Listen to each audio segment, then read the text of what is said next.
Oke Pak, silakan. Bismillahirrahmanirrahim. Assalamualaikum warahmatullahi wabarakatuh. Alhamdulillah, salatu wassalamu ala rasulillah wa ala alihi wa sahbihi wa ala la hawla wa quwwata illa billah. Allahumma faqihna fid din wa 'allimna ta'wil, amma ba'd. Teman-teman sekalian, sore ini kita ingin melanjutkan kaji kita dan kali ini kita akan bahas satu tema, yaitu tentang 7 kebiasaan orang-orang yang bahagia. Seperti apa 7 kebiasaan orang-orang yang sukses, orang yang bahagia. Inilah yang saya kira akan kita bahas pada kesempatan kali ini. Ini sebetulnya meminjam istilah yang juga digunakan oleh seorang pakar pengembangan diri. Bagi teman-teman yang sudah biasa membaca buku motivasi, saya yakin buku wajibnya adalah Seven Habits ya, Stephen R. Covey. Itu buku wajibnya atau yang biasa kita baca. Kita tentu tidak akan membahas karya itu dan buku itu, tapi kita ingin melihat hal itu dalam perspektif Al-Quran, dalam perspektif agama. Karena apa yang disampaikan sebetulnya poin-poinnya itu sesuatu yang bersifat universal. Nah, inilah yang coba kita ingin sampaikan. Yang pertama, seseorang itu bahagia atau akan senantiasa merasa bahagia, mendapat kebahagiaan, bahkan juga kesuksesan, kalau dia senantiasa bersikap proaktif atau positif, tidak reaktif atau negatif. Seperti apa ciri-ciri orang yang memiliki sifat yang proaktif ini? Nah, kita lihat ya, bahwa orang yang positif itu senantiasa akan berikhtiar ya, untuk hal-hal yang memang dia harus berubah. Dia fokus untuk bagaimana merubah dirinya untuk menjadi lebih baik. Kenapa demikian? Karena memang pada dasarnya manusia itu dalam firman Allah dikatakan misalnya di surah nomor 13 ayat yang ke-11, A'udzubillahi minasyaitonirrajim, lahum aqibatu min baini yadayhi min khalfihi yahfazunahu min amrillah, innallaha la yughayyiru ma biqaumin hatta yughayyiru ma bi anfusihim. Surah 13 ayat yang ke-11. Bismillahirrahmanirrahim. Baginya manusia ada malaikat-malaikat yang selalu menjaganya bergiliran, dari depan dan belakangnya. Mereka menjaganya atas perintah Allah. Sesungguhnya Allah tidak akan mengubah keadaan suatu kaum sebelum mereka mengubah keadaan diri mereka sendiri. Dan apabila Allah mengkehendaki keburukan terhadap suatu kaum, maka tak ada yang dapat menolaknya, dan tidak ada pelindung bagi mereka selain Dia. Ya, poin kita ada pada ungkapan ayat di bagian tengah di mana Allah berfirman, sesungguhnya Allah tidak akan mengubah keadaan suatu kaum sebelum mereka mengubah apa yang ada dalam diri mereka. Jadi ciri pertama orang yang positif, yang proaktif itu adalah bertanggung jawab atas tindakan. Dia menyadari betul tindakan-tindakannya itu adalah bagian dari pilihan hidup. Ini ya. Sebaliknya orang yang reaktif itu berarti apa? Lempar batu sembunyi tangan. Suka bikin masalah tapi tidak mau bertanggung jawab. Na'udzubillahi min dzalik. Maka ini kalau kita memiliki kebiasaan ya untuk kemudian biasakan kita bertanggung jawab atas ucapan kita, atas tindakan kita. Karena apa yang ciri orang dewasa, orang yang positif memang begitu. Ini belum lagi nanti di akhirat, di dunia pun dia seharusnya sudah kelihatan. Ini yang pertama. Ciri yang kedua, orang yang positif itu dia akan fokus pada hal-hal yang bisa diubah. Ulangi, dia akan fokus pada hal-hal yang bisa diubah. Dia tidak akan berfokus, bahkan akan melupakan hal yang memang tidak bisa diubah. Sekarang mari kita lihat ayatnya dulu.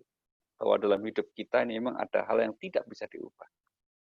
Nah, kalau Allah tadi menyebut di ayat tadi, Allah tidak akan mengubah keadaan satu kaum sebelum kaum itu mengubah apa yang dalam dirinya. Itu maksudnya apa? Ya memang ada hal yang harus kita ubah. Dan itu berfokus kita. Tapi sebaliknya untuk hal yang tidak bisa kita ubah, tidak bisa kita kendalikan, tidak bisa kita jangkau, lupakan. Surah nomor 28, ayat 68 misalnya Allah berfirman, A'udzubillahi minasyaitonir rajim. Wa rabbuka yakhluqu ma yasha' wa yakhtar. Ma kana lahumul khiyar. Surah 28 ayat yang ke-68. Bismillahirrahmanirrahim. Dan Tuhanmu menciptakan dan memilih apa yang Dia kehendaki. Bagi mereka manusia tidak ada pilihan. Maha suci Allah dan maha tinggi Dia dari apa yang mereka persekutukan. Iya, ada hal-hal dalam diri manusia itu kita nggak punya pilihan. Contoh, ya, misalnya apa? Apa yang akan menimpa kita? Apakah nanti berupa musibah atau berupa kesuksesan? Kita nggak punya pilihan. Apa yang diomongkan orang atas diri kita, atas kehidupan kita, itu bukan juga di bawah kontrol kita. Maka orang positif tidak akan ngurusin yang seperti itu. Fokusnya nggak akan ngurusin hal-hal yang memang di luar kontrol kita. Karena sampai kapanpun, maka kalau ada orang yang bicara sesuatu tentang diri kita, ya sudah, jangan terlalu dipikirkan. Wong itu seandainya menyebut sebagai masalah, masalah itu bukan pada kita, pada orang yang bicara itu. Mungkin dia sedang punya masalah, tapi kemudian ditumpahkan kepada kita, kan bisa saja. Maka sebetulnya kalau ada orang yang misalnya marah-marah dengan kita, memfitnah kita, menjelek kita, yang bermasalah itu dia sebenarnya, bukan kita. Kalau kita kemudian dengan menyikapinya dengan proporsional, dengan tenang, semuanya baik-baik saja. Nah, maka ciri yang positif yang kedua apa? Fokus dengan apa yang bisa diubah. Bagaimana sikap kita? Tidak akan fokus dengan apa yang tidak bisa kita ubah. Tidak bisa kita kendalikan. Tidak bisa kita kontrol. Ini hal sepele, tapi kita sering lupa. Kita sering mendengar ungkapan orang mengatakan misalnya itu, gara-gara dia nih gue stres, gitu kan. Kita sering mendengar ucapan seperti itu. Gue punya suami kok kayak gini, stres akhirnya saya. Terus begitu. Itu akhirnya apa? Sebetulnya sekali lagi, hal yang tidak bisa kita kendalikan, ya sudah. Yang bisa kita lakukan apa? Mengambil sikap yang membawa manfaat. Yang positif. Ciri yang ketiga, orang yang positif, di bagian pertama, sikap yang pertama ya, be positif, jadilah positif, be proaktif, jadilah seorang yang proaktif. Apa itu? Yaitu dia fokus ke dalam, bukan fokus keluar. Dalam bahasa para sufi, itu artinya apa? Berusaha untuk tazkiyatun nafs, menyucikan dirinya. Maka hari ini kami posting quote ya, bahwa musuh terbesar manusia itu bukan siapa-siapa, bukan yang di luar dirinya, tapi siapa? Diri kita. Hawa nafsu kita. Itu yang harusnya menjadi fokus kita untuk kita kendalikan, untuk kita urus, bukan orang lain. Maka kalau ada masalah, yang pertama harus kita perbaiki sebetulnya adalah diri kita. Bisa cara berpikir kita, dan apa yang kita fokuskan hati kita, itu yang pertama. Sebaliknya ciri orang yang negatif, yang reaktif, itu mesti mencari kambing hitam. Kalau ada ketidaknyamanan, itu ada saja daftar pihak yang disalahkan. Dari pemerintah, dari tetangga, dari mertua. Pokoknya ini ciri orang yang reaktif, yang negatif. Dan seperti itu pasti nggak akan bahagia, kita jamin. Hidupnya nggak jauh dari kebahagiaan. Karena apa? Dia fokus dengan yang di luarnya. Yang itu jelas tidak bisa dikendalikan kalau kita merujuk ke poin kedua. Ya kan? Maka penting untuk kemudian kita fokus dengan hati kita gunakan untuk selalu mengingat Allah Subhanahu wa taala. Maka dikatakan dalam Al-Qur'an apa? Surah nomor 13 ayat 28. Ini kita fokus ke dalam alladzina amanu wa tatma'innu qulubuhum bi dzikrillah. Ala bi dzikrillah tatma'innul qulub. Bismillahirrahmanirrahim, yaitu orang-orang yang beriman dan hati mereka menjadi tentram dengan mengingat Allah. Ingatlah, hanya dengan mengingat Allah hati menjadi tentram. Iya, orang-orang yang beringat senantiasa akan berusaha untuk hatinya mengingat Allah. Sehingga buahnya apa? Ketentraman. Sehingga hal-hal yang dapat memalingkan hatinya dari mengingat Allah, sedapat mungkin dia akan hindari. Jadi fokusnya ke dalam, gitu ya.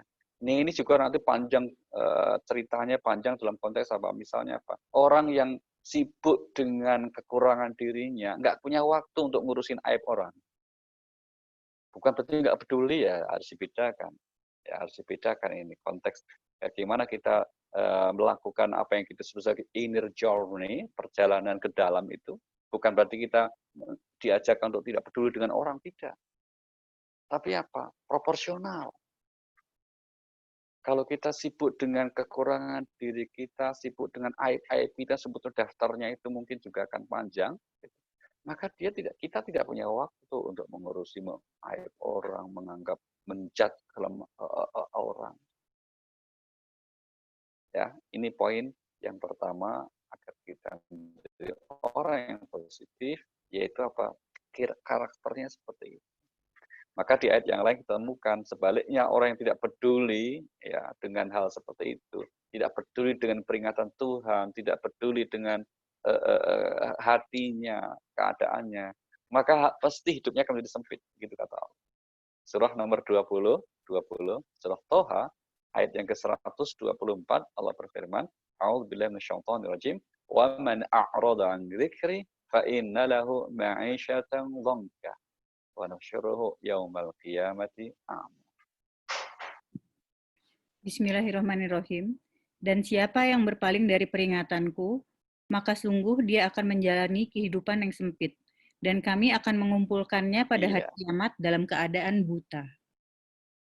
Iya, yang berpaling dari peringatan Tuhan, maka dia akan menjadi kehidupannya akhir. Jadi kalau kita merasa hidup kita kok sempit sekali, berarti ada sesuatu yang mengganjal yang kita tidak lepaskan, ya. Dan itu disebabkan apa? Karena hati yang seharusnya digunakan untuk mengingat Allah, tapi digunakan untuk mengingat selain Allah. Na'udzubillahi min dzalik. Ini ciri yang pertama ya, jadi kebiasaan yang pertama, yaitu menjadi senantiasa berpikir positif. Yang kedua, kebiasaan orang yang bahagia, orang yang sukses, itu memiliki kebiasaan apa? Dia orientasinya selalu pada tujuan akhir kehidupan. Ya. Orientasi hidupnya, itu berpikirnya, itu pada the end in mind. Apa yang paling puncak yang kita harus capai. Nah, Al-Quran mengingatkan apa? Mari kita lihat. Surah nomor 59, Al-Hasyr. Ayat yang ke-18. A'udzubillahi minasyaitonirrajim. Ya ayyuhalladzina amanu taqullah wal tanzur nafsum ma qaddamat lihat wattaqullah innallaha khabirum bima ta'malun. Bismillahirrahmanirrahim. Dan janganlah kamu seperti orang-orang yang lupa kepada Allah, sehingga Ayat Allah... 18. Bismillahirrahmanirrahim. Wahai orang-orang yang beriman, bertakwalah kepada Allah, dan hendaklah setiap orang memperhatikan apa yang telah diperbuatnya untuk hari esok akhirat. Dan bertakwalah kepada Allah.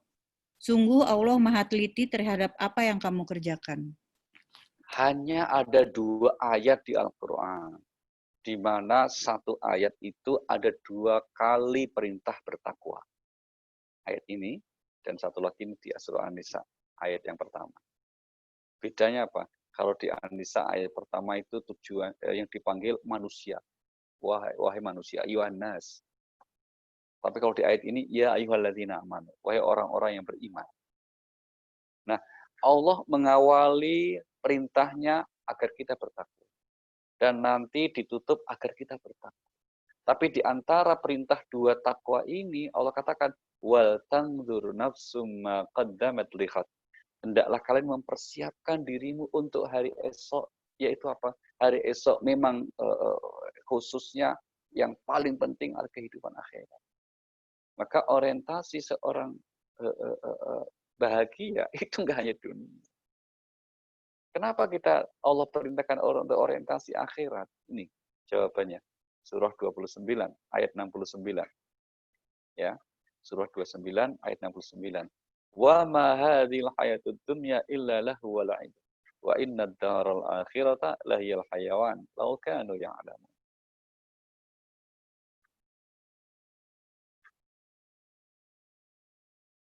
Iya. Sekarang surah 29 ayat yang ke-64. 64 ya, Pak? Ya. Bismillahirrahmanirrahim. Dan kehidupan dunia ini hanya senda gurau dan permainan. Dan sesungguhnya negeri akhirat itulah kehidupan yang sebenarnya, sekiranya mereka mengetahui. Nah, ingat ya, ini ayat harus hati-hati kita pahami, jangan salah. Kesalahan memahami ayat ini misalnya apa? Ada orang kemudian sama sekali kelompok yang tidak peduli dengan dunia. Oh, ini cuma sembah guru, kira-kira gitu. Itu keliru juga. Maksud ayat yang menyebut dunia ini sendagura itu tentu bagi orang yang tidak beriman. Gitu. Nah, oke, isinya cuma kayak gitu orang beriman itu. Tapi bagi orang yang beriman, maka dunia ini ladang amal. Gitu. Untuk apa? Untuk akhirat. Itulah mengapa kalau ada orang yang meninggal digambarkan oleh Al-Quran nih, ya, setelah mereka meninggal, umumnya mereka, kalau tidak boleh mengatakan semua, mayoritasnya mereka ingin diberi kesempatan hidup lagi ke dunia. Loh, katanya dunia nggak baik. Kenapa yang sudah meninggal kok malah ingin hidup lagi ke dunia? Ya karena dunia inilah tempat di mana kita menyiapkan bekal kita. Maka meskipun Al-Quran menggambarkan kehidupan dunia itu seperti tadi katakan sendaguro, permainan, atau kesenangan yang menipu. Sekali lagi, itu semua untuk orang yang tidak beriman. Tapi bagi orang-orang yang beriman, dunia ini sangat berharga. Karena setiap detiknya itu akan menjadikan kita bertambah amal kebaikan kita kalau kita lakukan. Sebaliknya, kalau sudah selesai di dunia ini, nggak ada kesempatan nambah amal. Nggak bisa lagi kita akan mendapatkan kebahagiaan akhirat. Na'udzubillah min dzalik. Itulah mengapa di surah nomor 28, ya, 28, ayat 77, ini saya kira yang lebih detail bicara tentang bagaimana seharusnya orientasi akhirat itu bukan berarti kita diizinkan untuk menjalani hidup di dunia semaunya. Gitu. Wabtaghi fima adakallahu darul akhirah wa la tansa nasibaka minad dunya. Bismillahirrahmanirrahim. Dan carilah pahala negeri akhirat dengan apa yang telah dianugerahkan Allah kepadamu. Tetapi janganlah kamu lupakan bagianmu di dunia dan berbuat baiklah kepada orang lain, sebagaimana Allah telah berbuat baik kepadamu. Dan janganlah kamu berbuat kerusakan di bumi. Sungguh Allah tidak menyukai orang yang berbuat kerusakan. Iya, nih ya. Carilah kebahagiaan hidup di akhirat. Ini berkaitan dengan niat kita bagaimana seharusnya. Tapi ingat, jangan lupakan bagian hidupmu di dunia ini. Itulah mengapa kalau kebahagiaan akhir itu kita jadikan sebuah visi kehidupan kita, maka bentuk misi kita di dunia ini apa? Di dalam Al-Quran dikatakan, fid dunya hasanah wa fil akhirati hasanah. Itulah doa yang seharusnya tidak hanya menjadi sebuah doa, tapi juga panduan konkret bagaimana seharusnya kita menjalani kehidupan ini. Yang kita sering dengan istilah dengan doa sabu jagat. Di surah 2, surah Al-Baqarah, ayat 201 ya. Wa minhum may yaqulu rabbana atina fid dunya hasanah wa fil akhirati hasanah wa qina azaban. Bismillahirrahmanirrahim. Dan di antara mereka ada orang yang berdoa, "Ya Tuhan kami, berilah kami kebaikan di dunia dan kebaikan di akhirat, dan lindungilah kami dari azab neraka." Nah, lanjutkan Mbak, ayat 2202-nya. Mereka itulah yang memperoleh bagian dari apa yang telah mereka kerjakan. Allah Maha Cepat perhitungannya. Iya. Jadi mari apa hubungannya dengan kedua? Jadi gini, kebahagiaan hidup di dunia, kebahagiaan hidup di akhirat itu harus kita perjuangkan. Harus kita ikhtiarkan memang, bukan given. Ya, bukan itu kemudian hadiah. Meskipun kita harus yakin kita mampu untuk berjuang meraih itu semua pun juga karena pertolongan Allah. Itu keyakinan kita. La haula wa la quwata illa billah. Kita harus yakin itu. Tapi memang harus ada usaha yang sungguh-sungguh. Sehingga di ayat 202-nya Allah mengatakan mereka itulah yang mendapatkan dari apa yang telah mereka usahakan. Gitu. Ya. Jadi poin ini ingin mengajarkan kepada kita untuk apa? Untuk senantiasa memiliki kebiasaan. Bahwa orientasi kehidupan kita harus tepat dan proporsional. Karena itulah yang akan menjadi pembeda antara orang yang memahami ini dengan yang tidak. Kita ambil contoh. Bagi orang yang memahami seperti ini, punya ilmu seperti ini, boleh jadi tindakannya akan sama. Kita ambil contoh bisa seorang istri atau seorang ibu. Seorang ibu yang memiliki keyakinan yang dilandasi seperti ayat-ayat ini tadi. Dia melakukannya itu dengan kesadaran penuh, dengan selalu berhusnuzon kepada Allah, dengan selalu mengharap keridhaan Allah. Sama mengerjakannya, mendidik anak, membimbingnya, memberi makan, menemani, sama itu. Karena itu naluri. Tapi yang membedakan apa? Niatnya itu. Bagi ibu atau seorang ibu yang sama sekali tidak mengerti atau tidak niat itu naluri, ya dapatnya itu saja. Tapi sebaliknya bagi seorang ibu yang itu diniatkan untuk menjalankan perannya dengan baik demi meraih ridha Allah, maka ridha Allah yang akan dia peroleh. Demikian juga peran apapun kita dalam hidup ini, apakah seorang ibu, seorang anak, seorang istri, seorang kawan, seorang atasan, bawahan, kan dalam hidup manusia ini memiliki banyak peran. Maka orientasi itu yang harus menjadi pemandu kita, yaitu apa? Ingin bahagia di akhirat, tapi tidak melupakan kebahagiaan kita di dunia. Baik, itu yang kedua. Kemudian yang ketiga, haruslah memiliki kebiasaan, ya, kebiasaan seorang yang ingin meraih selalu kebahagiaan itu apa? Memahami prioritas. Apa yang kita sebut dengan istilahnya itu urgent, mendesak untuk kita segerakan. Apa yang memang penting tapi mungkin waktunya bisa ditunda. Ya, maka biasanya ada orang yang membedakan mana yang urgent, mana yang important, ya, mana yang penting, mana yang mendesak. Gitu. Ada hal yang mendesak tapi tidak penting. Misalnya apa? Kawan yang dari tadi berdering telepon, misalnya gitu. Pas telepon kemudian nggak kita jawab, miss call kan?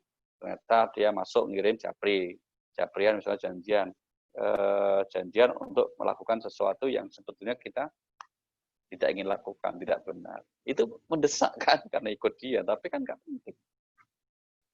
Nah, apa ya petunjuk Al-Quran untuk kita segerakan itu? Mari kita lihat ayat-ayatnya. Ada beberapa yang oleh Allah itu dikatakan segeralah kamu, larilah kamu, jangan kamu tunda. Berlombalah, kira-kira gitu. Apa saja itu? Mari kita lihat contohnya di surah nomor 51, ayat yang ke-50. Allah berfirman, "Fafirru ilallah, inni lakum minhu nadhirun mubin." Surah 51, ayat 50. Bismillahirrahmanirrahim. Maka segeralah kembali kepada menaati Allah. Sungguh aku seorang pemberi peringatan yang jelas dari Allah untukmu. Fafirru, fir, ya, itu secara bahasa bisa kita artikan segeralah atau bahkan larilah. Jangan ditunda-tunda. Itu. Untuk apa? Untuk menaati Allah. Maka kalau kita sering mendengar belakangan ya ada kelompok yang menyebut sebagai kelompok yang hijrah gitu ya. Maka kalau untuk berhijrah dalam konteks untuk pengertian maknanya secara bahasa yaitu menjadi lebih baik, tidak harus ikut kelompok tertentu atau yang mengklaim sebagai kelompok hijrah, tidak harus. Yang penting kita ada kesadaran untuk menjadi lebih baik, itu jangan ditunda. Itu yang kita maksud memahami prioritas. Maka ada ungkapan yang mengatakan sangat populer itu ya, seorang yang bahagia itu selalu berikhtiar, hari ini itu lebih baik dari kemarin. Dan besok lebih baik dari hari ini. Cirinya kan begitu kata Rasulullah SAW. Sebaliknya kalau orang hari ini ternyata lebih buruk dari kemarin, nah itu ciri-ciri orang yang negatif. A'udzubillahi min dzalik. Nah, mari kita lihat ayat yang lain. Bagaimana perintah Allah? Surah nomor 3 Ali Imran 133. Di sini digunakan redaksi wasari'u ila maghfiratin mir rabbikum.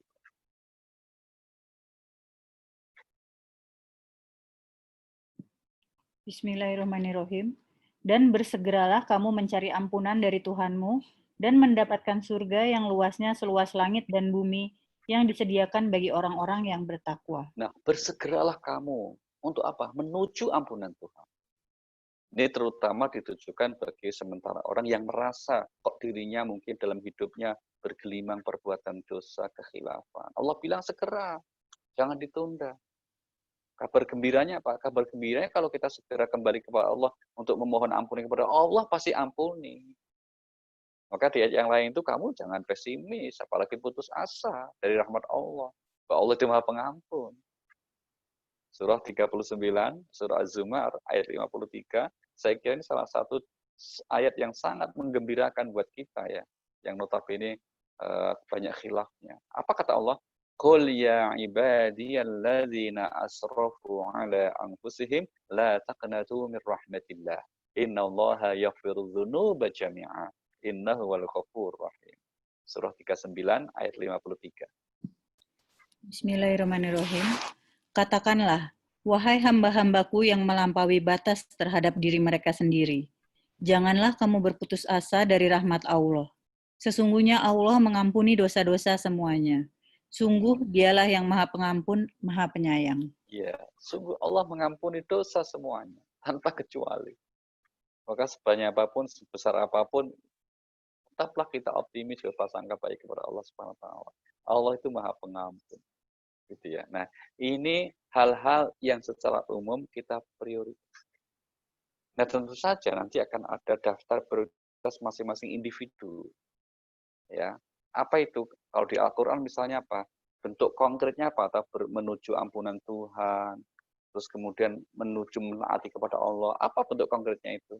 Ini yang disebut di Al-Quran, surah nomor 2, ayat 148. Surah 2, 148, Allah berfirman, ya, dengan ungkapan redaksi apa? Fastabiqul khairat. Bismillahirrahmanirrahim. Dan setiap umat mempunyai kiblat yang dia menghadap kepadanya. Maka berlomba-lombalah kamu dalam kebaikan. Di mana saja kamu berada, pasti Allah akan mengumpulkan kamu semua. Sungguh Allah Maha Kuasa atas segala sesuatu. Nah, lomba-lombalah kamu dalam kebaikan. Ini makna yang dalam sekali kalau kita cermati ya, redaksi seperti ayat ini diulang di Al-Quran beberapa kali, mengandung maksud apa? Fokuslah dengan kebaikan apa yang kita bisa lakukan. Jangan menjadi hakim untuk orang lain yang juga sedang melakukan kebaikan. Kan salah satu bentuk kekeliruan atau miskonsepsi atau katakanlah tindakan yang kurang tepat itu tidak sedikit di antara saudara kita itu yang suka menghakimi kebaikan dari orang lain. Gitu. Ada yang kemudian sampai ekstrim mengatakan apa itu, kamu sia-sia berbuat begitu, nggak ada tuntunannya, nggak diterima. Ini kan namanya menjadi hakim untuk orang lain. Kita sepakat deh, yang hakim itu hanya Allah. Gitu. Bahkan seandainya nih ya, seandainya yang dilakukan orang itu misalnya menurut kita dosa sekalipun, bukan kita kok yang tanggung jawab. Gitu. Maka ini bukan berarti hanya perasaan, oh tidak. Allah bilang apa? Untuk urusan memberi pahala, untuk urusan menerima tobat, itu adalah urusannya Allah. Allah tidak memandatorikan atau memandatkan kepada manusia. Surah nomor 3, Ali Imran 128, ayatnya jelas sekali itu. Ini sekaligus meskipun bunyi ayatnya itu kalimat berita, ya hakikatnya itu teguran. Laisa laka min amri syai'un aw yatuba 'alaihim aw yu'adzibahum fa innahum zalimun. Bismillahirrahmanirrahim. Itu bukan menjadi urusanmu, Muhammad. Apakah Allah menerima tobat mereka atau mengazabnya? Karena sesungguhnya mereka orang-orang zalim.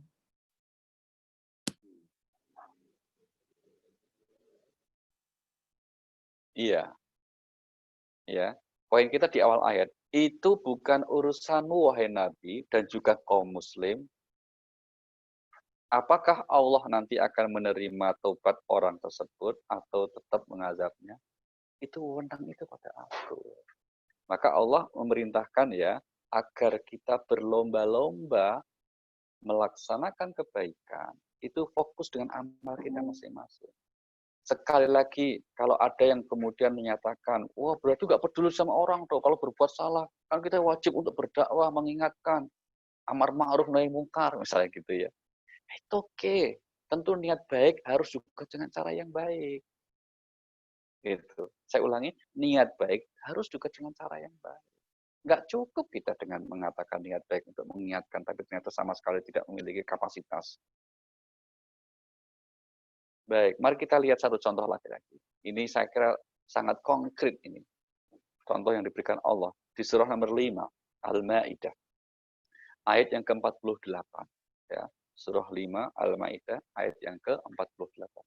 Inna anzalna ilaikal kitabil haqq musaddiqan lima baina yadayhi minal kitab wa muhaiminan 'alaihi fahkum bainahum. Al-Maidah ayat 48. Bismillahirrahmanirrahim. Dan kami telah menurunkan kitab Al-Quran kepadamu Muhammad dengan membawa kebenaran, yang membenarkan kitab-kitab yang diturunkan sebelumnya dan menjaganya. Maka putuskanlah perkara mereka menurut apa yang diturunkan Allah, dan janganlah engkau mengikuti keinginan mereka dengan meninggalkan kebenaran yang telah datang kepadamu. Untuk setiap umat di antara kamu, kami berikan aturan dan jalan yang terang. Kalau Allah mengkehendaki, niscaya kamu dijadikannya satu umat saja. Tetapi Allah hendak menguji kamu terhadap karunia yang telah diberikannya kepadamu. Maka berlomba-lombalah berbuat kebajikan. Hanya kepada Allah kamu semua kembali, lalu diberitahukannya kepadamu terhadap apa yang dahulu kamu perselisihkan. Iya. Poin kita ada pada akhir ayat ya. Saya ulangi redaksi akhir ayatnya ini, di mana Allah mengatakan setiap umat Allah berikan manhaj yang syariat yang boleh jadi berbeda. Maka misalnya syariat umat Muhammad SAW berbeda dengan umat Rasulullah. Dan itu oleh Allah disengaja. Perbedaan itu, meskipun kalau Allah mau bikin seragam pasti bisa. Tapi kalau kemudian Allah jadikan berbeda, pasti ada hikmahnya. Maka Allah perintahkan yang paling utama Pak, fastabiqul khairat. Berlomba-lombalah kamu untuk mengerjakan kebaikan. Itu prioritas kita tuh di situ. Jangan kemudian kita menjadi sekali lagi penilai untuk orang lain. Kenapa? Karena pada akhirnya hanya kepada Allah kalian akan kembali. Ilallahi marji'ukum jami'an. Fayunabbi'ukum bima kuntum fi takhtalifun. Nanti Allah akan berikan kabar ya, apa yang Allah apa yang kita perselisihkan ketika di dunia ini. Jadi kalau Allah ingin menyatukan semuanya bisa, Allah Maha Kuasa dalam segala. Tapi kalau kemudian faktanya dalam kehidupan manusia terjadi sekian perbedaan, termasuk perbedaan pemahaman agama. Pesan Allah apa? Fokuslah kamu untuk saling mengerjakan kebaikannya. Jangan saling menghakimi orang lain. Karena pada akhirnya apa? Allah kok dia akan menjadi hakim. Apa yang kamu perselisihkan ketika di dunia ini nanti pasti ada keputusannya di akhirat. Bukan di dunia kamu putuskan. Sehingga di ayat yang lain yang saya kira kalau kita baca itu semestinya orang tidak menjadi berlebihan gitu ya untuk menyalahkan apalagi sampai menganggapnya sesat dan seterusnya itu. Coba kita perhatikan surah nomor 34. Surah Saba. Pada ayat yang ke-25 26. Kulla tus'aluna amma ajramna wa la nus'alu amma ta'malun.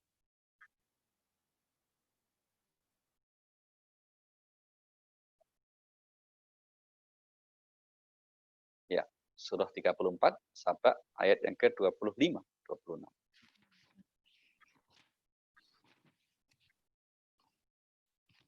Auzubillahiminasyaitonirrajim. Bismillahirrahmanirrahim. Katakanlah, kamu tidak akan dimintai tanggung jawab atas apa yang kami kerjakan, dan kami juga tidak akan dimintai tanggung jawab atas apa yang kamu kerjakan. Katakanlah, Tuhan kita akan mengumpulkan kita semua. Kemudian Dia memberi keputusan antara kita dengan benar, dan Dia yang Maha Pemberi keputusan, Maha mengetahui. Tuh. Ayat ini saya kira simple ya dan tidak sulit untuk kita memahami dengan sederhana. Itu apa? La tus'aluna amma ajramna. Kalau menurut Anda apa yang kami yakini, apa yang kami lakukan itu salah, kamu tidak bertanggung jawab atas kesalahan kamu. Sebaliknya, kalau Anda ternyata benar, ya kami juga tidak akan mendapat bagian pahalanya atas kebenaran kamu. Itu saya kira ini bukan berarti kita diminta saling membenarkan, enggak. Udahlah, kita masing-masing saja. Sekali lagi, jangan dimaknai sikap seperti itu berarti tidak peduli dengan orang lain. Enggak. Ini untuk dalam ayat yang lain nanti kita ketemukan alasan kenapa kita untuk seperti itu. Ya, ada dua alasan itu. Pertama apa? Di dalam ayat ini dikatakan apa? Qul yajma'u bainana rabbuna. Tuhan kita kok yang akan mengumpulkan kita semuanya. Summa yaftahu bainana bil haqq. Nanti Tuhan akan mengadili kita semuanya. Dan Allah pasti maha adil atas perbuatan hambanya. Alasan kedua apa? Nah kita lihat, surah 42. Ini alasannya. 42 ayat yang ke-15. Dalam ayat itu dikatakan, lana a'maluna walakum a'malukum la hujjata bainana wa bainakum. Allah yajma'u bainana wa ilahil masir. Bismillahirrahmanirrahim. Karena itu serulah mereka beriman dan tetaplah beriman dan berdakwah sebagaimana diperintahkan kepadamu Muhammad. Dan janganlah mengikuti keinginan mereka dan katakanlah, aku beriman kepada kitab yang diturunkan Allah dan aku diperintahkan agar berlaku adil di antara kamu. Allah Tuhan kami dan Tuhan kamu. Bagi kami perbuatan kami dan bagi kamu perbuatan kamu. Tidak perlu ada pertengkaran antara kami dan kamu. Allah mengumpulkan antara kita dan kepadanyalah kita kembali. Tuh. Alasan kedua di sini apa? Tidak perlu ada pertengkaran. Gitu. Jadi apalagi kalau kita kemudian terikat dalam kesekian persamaan ya sama-sama umat Muhammad SAW, Allahnya ya sama, Tuhannya, kemudian nabinya ya sama, Nabi Muhammad, kitab sucinya ya sama, Al-Quran. Kalau sholat kiblatnya ya sama. Kalau hanya ada perbedaan-perbedaan, kok sampai kemudian menggunakan ungkapan-ungkapan yang berlebihan dengan kata-kata sesat, dan ungkapan-ungkapan masuk neraka, dengan kata-kata yang secara umum itu menunjukkan penghakiman. Itu saya kira sikap yang berlebih. Ini menunjukkan orang yang nggak bahagia. Ya, menunjukkan hidupnya kurang bahagia. Orang yang bahagia bagaimana? Ya, proporsional seperti ini. Dan memahami prioritas. Sekali lagi kalau ada yang mengatakan, apa enggak boleh kita berdakwah, mengingatkan, misalnya gitu. Bukan enggak boleh, malah harus. Bahkan kalau dakwah yang dimaksud itu adalah konteksnya adalah menyuruh untuk perbuatan yang ma'ruf, mencegah dari yang mungkar, itu keharusan. Maka redaksinya dikatakan amar ma'ruf. Dan Al-Quran mengatakan, hendaklah ada sekelompok yang melakukan itu. Surah 3 Ali Imran ayat 104 misalnya Allah berfirman apa? Wa takum minkum ummatu yad'una ila khair wa ya'muruna bil ma'ruf wa yanhauna 'anil munkar. Bismillahirrahmanirrahim. Dan hendaklah di antara kamu ada segolongan orang yang menyeru kepada kebajikan, menyuruh berbuat yang ma'ruf dan mencegah dari yang mungkar. Dan mereka itulah orang-orang yang beruntung. Tuh. Apa itu yang disebut ma'ruf? Lawannya mungkar. Mungkin sering kita bahas, tapi lagi-lagi ini di mayoritas umat, saya tidak tahu apakah enggan untuk memahami konteks ini. Ya kan? Mungkar adalah perbuatan yang kalau dibiarkan, bahayakan semuanya kena. Maka mungkar itu tidak sekedar dosa. Ada dosa yang bukan kemungkaran, maka kita nggak boleh maksa. Ini himbauan saja. Maka di sini katakan apa? Menyeru kepada kebaikan. Maka di ayat ini dikatakan kan, hendaklah ada yang beramar ma'ruf, nahi mungkar, dan menyeru mengajak untuk berbuat baik. Ya tuh, ajak saja. Tapi kalau untuk yang itu sifatnya universal, ya, misalnya penebangan hutan, pembakaran hutan, atau terus kemudian perusakan, itu kalau kita biarkan semua kena akibatnya, itu wajib itu dicegah. Sebaliknya untuk yang ma'ruf, yang berkebaikan, misalnya kenapa orang di jalan harus tertib, menaati aturan lalu lintas, itu semua kemakrufan, hal yang ma'ruf. Sehingga kalau kemudian kita tidak laksanakan, chaos kehidupan. Tapi untuk mengajak hal-hal yang sifatnya khair, perbuatan kita sebuah, yaitu untuk nilai-nilai yang diajarkan dalam Islam, secara khusus misalnya itu apa petunjuk Allah caranya? Surah nomor 16, ayat 125. Ud'u ila sabili rabbika bil hikmah wal mau'izatil hasanah wajadilhum billati hiya ahsan. Surat 16 ya, Pak? Ya, 125. Surah 16 ayat 125. Bismillahirrahmanirrahim.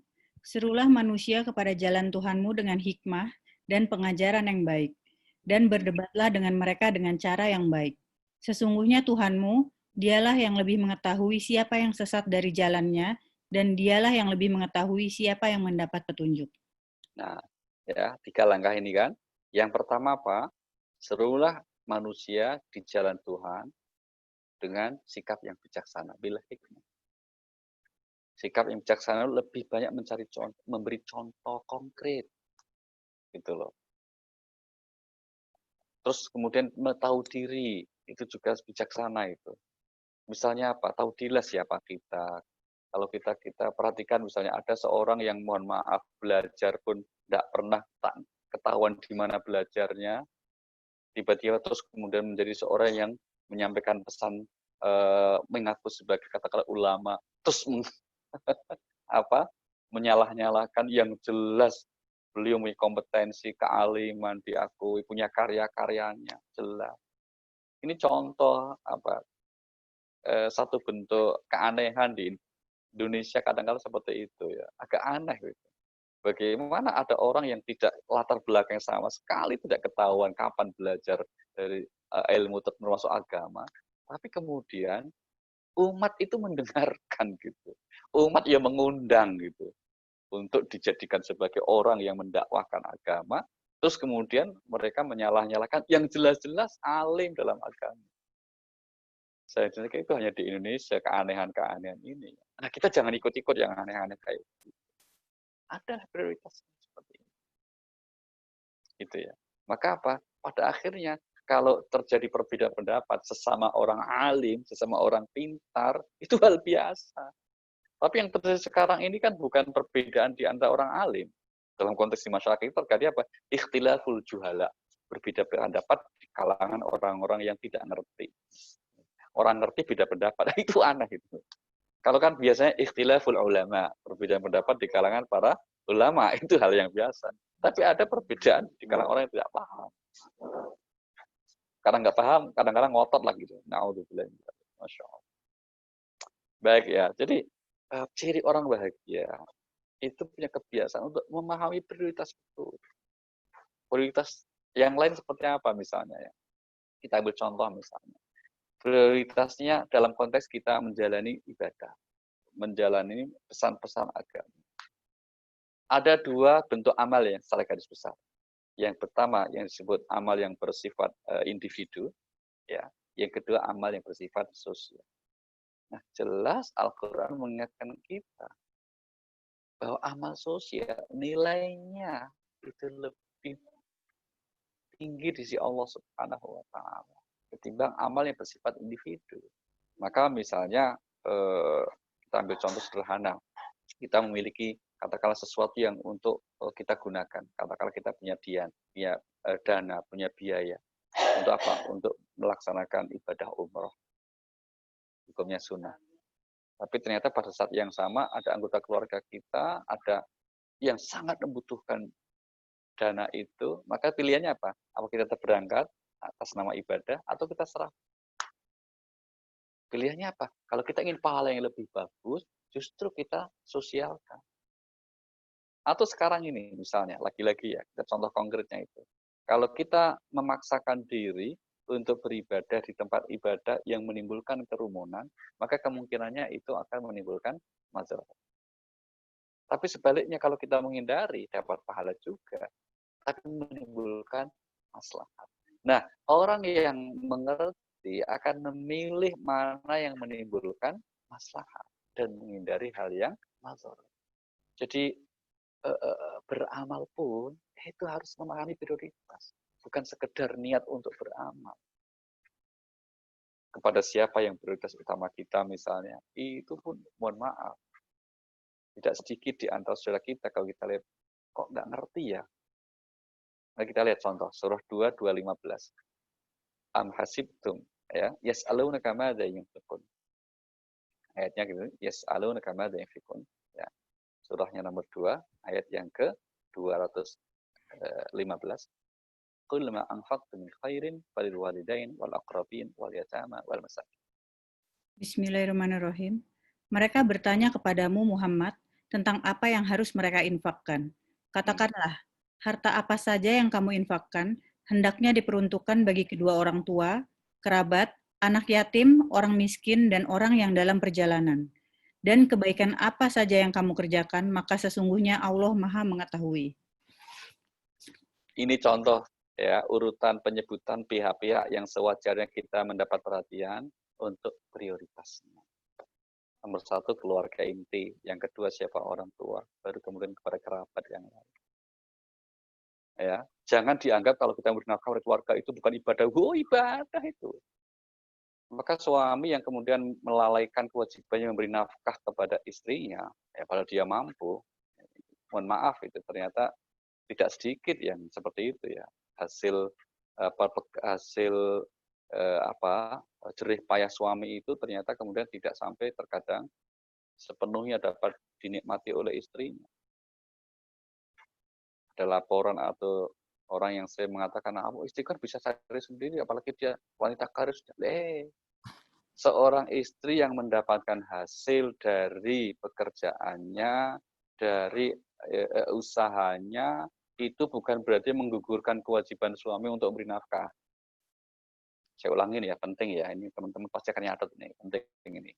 Seorang istri yang mendapatkan hasil dari apakah dia diberi orang tua, atau dapat hibah dari pihak lain, atau dapat penghasilan dari usahanya, bukan berarti itu menggugurkan kewajiban suami untuk memberi nafkah. Suami tetap wajib memberi nafkah. Bahwa istri kita ternyata penghasilan gede itu adalah menjadi hak istrinya. Terus bagaimana? Nah, tentu saja pada akhirnya niat yang baik ketemu dengan niat yang baik. Seorang istri yang menyadari meskipun dia dianugerahi oleh Allah dengan kelebihan, jika bisa mendapatkan penghasilan, ternyata si suami dengan bekerja keras sungguh-sungguh tetap juga memberikan nafkah, pasti kan berpikir ini gimana cara memanfaatkan supaya itu maslahat buat keluarga kita. Mesti begitu. Ya, ini yang saya kira menjadi penting untuk memarahi prioritas-prioritas seperti ini. Ya, karena kadangkala kita hanya sekedar beramal, hanya sekedar memberi, hanya sekedar ibadah, tidak. Ada skala prioritas. Dan itu ciri orang yang mengerti sepenuhnya dalam agama. Nah, contoh lain bisa satu lagi, surah nomor 2 sebelum kita buka tanya jawab. Karena sepertinya sudah ada yang penasaran ingin segera untuk kita buka tanya jawab ya. Surah nomor 2 ayat 273.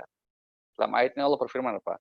Lil fuqara'il ladzina uhsiru fi sabilillah la yastati'una darban fil ard yahsabuhumul jahilu aghniya aminat ta'affuf ta'rifuhum bisimahum la yas'aluna an-nasa ilhafa. Bismillahirrahmanirrahim. Apa yang kamu infakkan adalah untuk orang-orang fakir yang terhalang usahanya karena jihad di jalan Allah. Sehingga dia yang tidak dapat berusaha di bumi, orang lain yang tidak tahu menyangka bahwa mereka adalah orang-orang kaya karena mereka menjaga diri dari meminta-minta. Engkau Muhammad mengenal mereka dari ciri-cirinya. Mereka tidak meminta secara paksa kepada orang lain. Apapun harta yang baik yang kamu infakkan, sungguh Allah Maha Mengetahui. Iya. Ya, jadi prioritasnya di sini siapa? Justru orang-orang yang menjaga dirinya, tidak maksiat, bahkan tidak menunjukkan bentuk tomaknya, ya, hubud dunianya. Itu yang prioritas kita beri. Bentuk konkretnya apa? Ini sebetulnya ayat menjadi panduan kita ya. Kita itu tidak dianjurkan untuk memberi orang-orang yang menunjukkan kelihatan serakahnya gitu. Apalagi misalnya peminta-minta tapi menjadikan itu sebagai profesinya, itu nggak diperjangan, itu malah. Karena apa? Kita nggak tahu untuk apa dia setelah kita beri. Nah, maka agama mengatur itu prioritasnya apa? Lihat, cari mereka orang-orang yang sebetulnya butuh, tapi dia karena menjaga harga diri ifahnya ya, menjaga harga dirinya, dia nggak mau menunjukkan rasa butuhnya. Nah itu yang kita, kalau ketemu orang seperti itu prioritas untuk kita berikan. Jadi sekali lagi apa? Dalam kita beragama ya itu memiliki prioritas-prioritas dalam amal kita. Demikian juga dalam kita menjalani hidup. Ya, misalnya sehari-hari kita kalau suami sedang di rumah, ya sebagai seorang istri jadi prioritasnya. Kalau sedang pengen misalnya suami itu dibersamai atau ditemani, ya dia prestasi. Jangan suami dikacangin kalah sama drakor. Itu nggak boleh. Itu loh. Ya kan? Nggak boleh itu. Misalnya itu. Nah, kecuali kalau suaminya juga diajak nonton drakor, mau lah itu ya nggak apa-apa. Itu. Tapi ini prioritas-prioritas itu harus paham. Harus paham. Ya. Sehingga kemudian kita kembali kebiasaan-kebiasaan orang yang positif, orang yang maaf, yang hidupnya bahagia itu siapa? Yang pertama apa tadi? Yaitu orang-orang yang senantiasa lebih proaktif, menjadi orang yang proaktif, positif. Yang kedua apa? Yaitu berusaha untuk eh, sanggup ya memulai dari hal-hal yang memang itu menjadi hal-hal yang untuk kita laksanakan, yaitu apa? Untuk kita capai, kita raih kebahagiaan di akhirat. Dan yang ketiga, kita memahami prioritas. Nah, yang keempat apa? Yang keempat kita akan lanjutkan insya Allah pada sesi-sesi berikutnya nanti. Insya Allah. Baik, kita akan lanjutkan untuk sesi berikutnya. Ini ada pertanyaan yang mungkin sudah masuk. Mohon bisa dibantu Mbak Rima untuk membacakan. Ya, ada yang nanya nih Pak, kayaknya hampir sama sih sebenarnya. Assalamualaikum Pak Ali, dalam menyikapi perbedaan pendapat ulama di Indonesia, yang jadi pegangan kita siapa ya Pak? Tentunya Al-Quran dan Al-Hadis, tapi di luar itu ulama mana yang jadi pegangan kita Pak? Apakah MUI sebagai ulil amri atau siapa? Baik. Enaknya di Indonesia ini ya, salah satu sisi positifnya karena kita diberi kebebasan.